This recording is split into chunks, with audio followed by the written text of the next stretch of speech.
Welcome, everybody, to another edition of Drunk Agile. With me, as always, is the newly appointed Yogi Berra of Agile. Prateek Singh. Okay, his name's actually Prateek Singh. The most important person of Drunk Agile in the background, of course, is Nisha, sitting there. Nisha, welcome. Asleep as always. Yeah, and my name's Daniel Vacanti. I always want to jump right to it, but I always want to skip over the most important bit. Prateek, what are you drinking? Yeah, we've been doing bourbons for quite a few of these of late. So I've gone back to Scotch, the Abelard Abuna, and that's 59.9% sherry cask, non-chill filtered. Yep, that's the drink for the day. Yeah, and unfortunately, because my stocks are running so low, these are all, COVID Drunk Agile. So just went to kind of my more stock whiskey, an Elijah Craig small batch bourbon. What is it? It's 94 proof. So yeah, 47%. I have to be honest with you, I have a hard time drinking that stuff straight. So I just made myself an old fashioned. Yep. But cheers. It's a pretty decent. It's not bad. Yeah, when you mix, it's not bad for that. So cheers, everybody. Cheers. Prateek, what are we talking about tonight? Today we're talking about Little's Law. In fact, more appropriately, we're talking about the myths around Little's Law, the misconceptions that are out there around it. So we'll be tackling 3 or 4 of the major ones, and others as we drink might come to mind that we want to tackle. As always. Yeah, we're gonna take on the 3 or 4 big ones that we see. Yeah, so it's probably the same caveat as always. If we publish these in order, we've just done earlier. We did a deep dive on Little's Law, the right things to do, the assumptions necessary for Little's Law to work. So tonight we're going to cover the wrong things to do. The stuff that maybe you've heard that, like most things you've probably heard about Agile, simply ain't true. Yeah. What's the first start us off? What's the first one we want to cover? The first one, which frankly, you look at Little's Law and it's an equation, it's a formula. So what it immediately, for most analytical minded people, the first thing they start doing is going, it's a formula, it's an equation, let's start plugging numbers in. If I plug my numbers in on the right side, I should get what's on the left side. It's just obvious. Fortunately, you can't do that. And why can you not do that, Dan? Yeah, so if we get really, really fancy at editing, I don't know if you can do this in post, Prateek, but we'll show the version of the form of the equation that we usually talk about when we're talking about Little's Law. I just shook my table. There's a little bit of an earthquake here in Florida. Is average cycle time equals average work in progress divided by average throughput. And we're going to talk about the significance of those averages here in just a second. But as Prateek was mentioning, let's use some visual aids to kind of explain the first one. Yeah, so it's an equation. Let's just start plugging numbers in. This is like F equals MA or E equals MC squared, right? We're just going to really just start plugging some numbers in. So this is some data from a team. This is real world data from a real team, way back when. And we plug this data into ActionableAgile. Of course, everybody knows the best tool out there for metrics is ActionableAgile. Everybody knows that. So we plug this in ActionableAgile. We've gone to the cumulative flow diagram and brought up the summary statistics. And here in the summary statistics, we're going to be paying attention to the system line here, where we have, as we just mentioned, average throughput and average WIP and average cycle time. So I'm just going to go to my calculator, my handy dandy calculator, and I'm going to plug in these numbers. I'm going to take our average daily WIP is 8.29, and we're going to divide that by our throughput, which is 1.22. For you mathematically astute out there, you'll see that this is not even going to be close. And we get 6.795, 6.8 essentially. Yeah. So I don't get it, Prateek. Little's Law is an equation, and that equation, and Little says that equation is exact, but here we have real data. and my WIP divided by my throughput is not equaling my cycle time. Why? Why? Yeah. Why? Well, obviously that means that Little's law is wrong. Obviously, why are we even talking about it, right? It's just Well, wrong. yeah. If someone asked me my cycle time, I would do WIP divided by throughput. Why would that not be right? Someone asked me how long something will take, that's what I would do. Yeah, it's again, assuming we're publishing these in orders, and I'm hoping we will, now that we have said that twice already. If you go back to the first video where we're talking about the assumptions behind Little's law, if those assumptions are not met, and if you're not doing this, and Little says this, if you're not doing this over an extended period of time, there is absolutely no way that those numbers, well, not absolutely no way, but there is very little probability that those numbers are going to line up. And don't just take our word for it. Go, find your own data and plug your own data in. And I'm willing to bet Prateek's life that the numbers will not come out the way that Little's law, quote unquote, predicts them to come out in your system for your data. I can pretty much guarantee that will not happen, because as Prateek said, for Little's law to work, and Little's law does work, it is exact, it is absolutely exact, but for it to work, all those assumptions have to hold for the whole time period under consideration. And in the real world that we're in, those assumptions just don't hold for all the time. This doesn't mean that Little's law is not useful. It's very, very useful. Again, see previous video. It just means that you can't just start plugging numbers in there and expect to say, oh, okay, well, if my WIP is 8 and I want my cycle time to be 2, then I need to have a throughput of 4, right? That's not how Little's law works, which kind of transitions us into the next myth. Do you want to talk about, really? I think I'm doing these out of order from what we said, but this is a nice segue. Do you want to talk about kind of the next myth? You can totally tell that this is neither scripted nor rehearsed. Yeah, it can't be. Yes, ladies and gentlemen, we really are this stupid. Yes, we are. So the next one that we really want to talk about was, again, just as analytical people see the equation, they try to plug things in. The obvious next step for people is to say, since this is a formula that's exact, we should be able to use this to make predictions.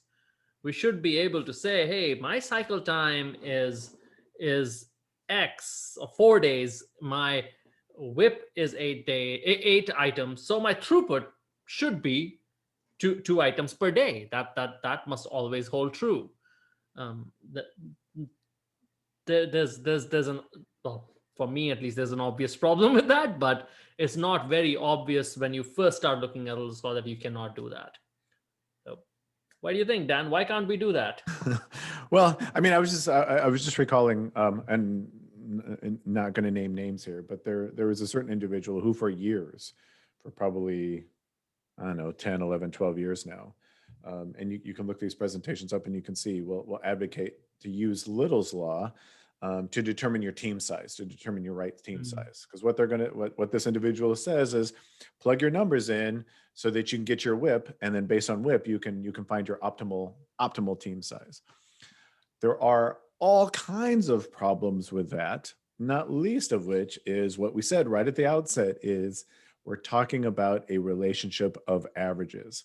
So number one, we already proved that in the real world, Little's law never comes out the way you want it to anyway. But even if it did, let's say you did live in a perfect world.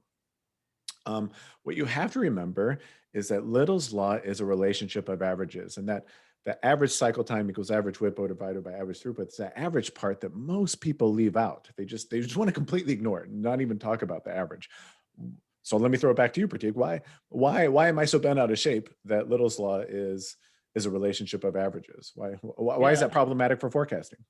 I thought we had a rule that every time we mentioned this particular book, you have to take a drink. Take a drink. So anyone watching or listening, we're going to mention law of averages again. Law of averages. Take a drink. We're randomly, just in all our videos for going forward, we're just going to randomly say law of averages. Just there, right there. Yeah. If for those playing along at home, if again going back to law of averages, or one of our favorite books to reference, again, as law of averages says, plans based on average fail on average.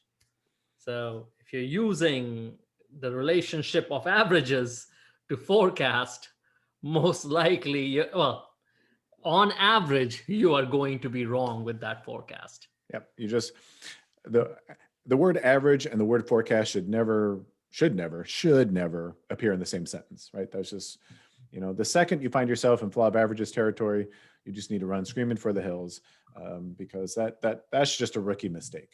That is just, using averages to do forecasting. I don't know, can't even talk to you at that point if you're going to advocate for that. So, which is interesting enough, this kind of segues us into the last point, where we're talking about, you really can't do forecasting based on averages. Well, so but Prateek, but then couldn't we just make all of our items exactly the same size? And by the way, isn't that what Little's Law requires anyway? I mean, we're harping on averages, but Little's Law says all your items have to be exactly the same size. So maybe at that point, average doesn't matter. Isn't that right?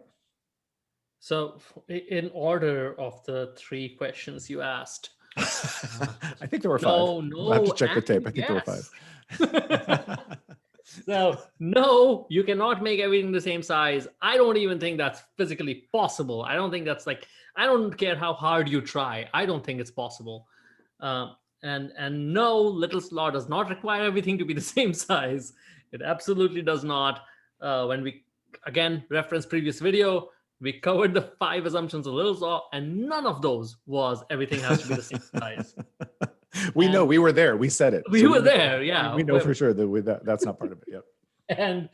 And the last one you asked was, if everything is the same size, will Little's Law work? Yes. If you were able to magically make everything the same size and magically have constant whip throughout your process, sure, Little's Law will work. But I don't think you can. I just do not think that it's if you held all 5 assumptions of Little's Law and they all were there, making things the same size does not matter. Yep. But yeah, and not that everybody's going to. I mean, I personally would recommend that you go and read the original proof of Little's Law. At the very least, I would read a lot of the papers that he's published in the 50 years since. It's been over 50 years since he's published that, or is it? Yeah. Anyway, it's been a long time. Right? It's almost 60. I was gonna say we're coming up on 60. It's almost 60. Yeah. Since that's been published, but he's published a lot of papers since then, and in almost all of those papers, and I think in the original proof, he gives a bunch of examples where all the items that are flowing through the system definitely are not of the same size, and he wasn't talking about software back then. So if he's talking about all these contexts where Little's Law is applicable, I don't know why software thinks, or just any knowledge work in general would think we're so special that, oh, now we have to make everything the same size. It's absolutely not true. It's just so not true. But if you have been watching these videos and you have seen some of our videos on right sizing, those right sizing videos give you a whole bunch of hints in terms of some things that you can do so that you are not violating those Little's Law assumptions. You're still gracefully allowing for variability in your process, but now you're trying to control that variability so that maybe you're not violating those Little's Laws assumptions as much. And hopefully you've seen this as a trend through all these videos, that you shouldn't be spending too much time trying to make things work. You should really be doing a little amount of work to get things to go, and then figure out what to do later. Similarly, even if you got it in your head somehow that everything has to be the same size, somehow you arrived at that conclusion, the amount of time it will take you to make everything same size it's going to be just so costly that at that point it's just anything to do with metrics and forecasting is not going to help you, because you're spending more time making things the same size than actually working on the stuff. So we've been drinking quite a bit. We've been talking quite a bit. Did we come up with any other kind of Little's Laws myths? I think we definitely covered the ones that we wanted to. I guess the final. Oh, sorry, there was one more. I guess I wanted to talk about. Did you? Well, I just popped in my head, which was, you shouldn't really be too bothered by occasional violations of Little's law. Like it's okay. It's okay if every once in a while an item gets canceled. It's okay if every once in a while your whip exceeds what your regular whip is. It's okay. Little's law will still give you a decent understanding of your system. What's not okay is the completely throwing caution to the wind and ignoring all the assumptions behind Little's law. But every once in a while, in real systems, those things happen. Yep. The last one I wanted to mention, now that I stopped screen sharing, I guess maybe I should start it again, because I had it going for most of the video and just totally forgot we got to talking and drinking. I totally forgot about that. The last one that I want to mention, which is really kind of brings us full circle back to the first one that we talked about, is a lot of quote unquote proofs of Little's law that you will see out there involves a cumulative flow diagram and drawing a triangle on the cumulative flow diagram. Again, maybe if we get fancy in editing, Prateek, you can come up with a visual for that. But that is absolutely not a valid proof of Little's law.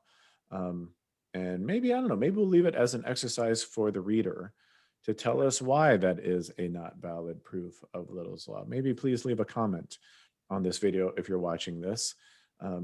Why can't I just draw a triangle on my cumulative flow diagram and that kind of prove Little's law? We want answers independent of, you can't just plug numbers in. There's something else going on here. So we'll leave it as an exercise for the reader why that can be. I don't think our listeners were expecting homework. Yeah, they probably weren't. Hint, the real answer involves either summation or calculus. So just gonna leave it at that. The other hint is look up some videos look up some past presentations by Don Reinertson, because he actually talks about why this is not the case. So, but yeah, it's we've had way too much to drink to start talking about calculus. Yeah, as soon as integrals. You get into calculus, we know we've gone too far. Yep. So time to pull it back. Then I guess that's kind of it for Little's law. I mean, as always, I'll give you the last word, Prateek. How can you wrap things up for us? This maybe review. I'll prompt you. Maybe review the myths that we've covered so far. Yeah. Well, for me, most metrics analytics, they fall into 2 or 3 categories, and understanding your system and predicting what's going to happen with your system are 2 different categories. Little's law is more in the former than the latter. Yeah. Little's law is to understand how your system is behaving and what might be going on, not to predict how your system is going to behave and what you're going to get out of your system in the future. It's more analytic in nature than it is predictive in nature. Yep. Which is fascinating, because it doesn't. What's kind of ironical about that is, by understanding our system, we can make it obviously more predictable. So, yep. All right. So yeah, okay, fine. I'll recap the myths then, since you totally ignored my question, Mr. Politician. So number one, just because it's an equation doesn't mean you just start plugging numbers in to get a result. Don't do that. Number 2, don't use it for forecasting, right? It's a relationship of averages, and it wasn't meant. Little's law is, I can't believe we didn't say that. And Little is very explicit about that. Little's law is about looking backward, just as Prateek said. God, I can't believe he's right. Little's law is all about looking backward, about understanding what happened in your process. That's not about looking forward. So that's number 2. Can't use it for forecasting. And then number 3 was, Prateek, do you remember? What he doesn't remember. He doesn't 3? You don't. Little's law does not require everything to be exactly the same size. Even if you could do that, you wouldn't want to, for all the reasons that Prateek just mentioned. So those are the 3 big myths of Little's law. Maybe you've heard one or more of those. As I like to say in my books, if anybody starts shouting some of those things, you have my permission to just walk up and slap them. You're just more than welcome to do that. Nisha ran away. She just hid from the camera. She got a little camera shy. In this. Yeah. Right there. She's like, I've spent enough time sitting in front of the screen watching Australia lose to India. I've got enough of that. Hey, we don't get political here, right? That's what you're talking about, right? Okay, so for Nisha in the background there, and for Yogi Berra, my name is Daniel Bacanti. Thank you for joining us for this episode of Drunk Agile, and we will see you in the next video. Cheers, everybody. Take care.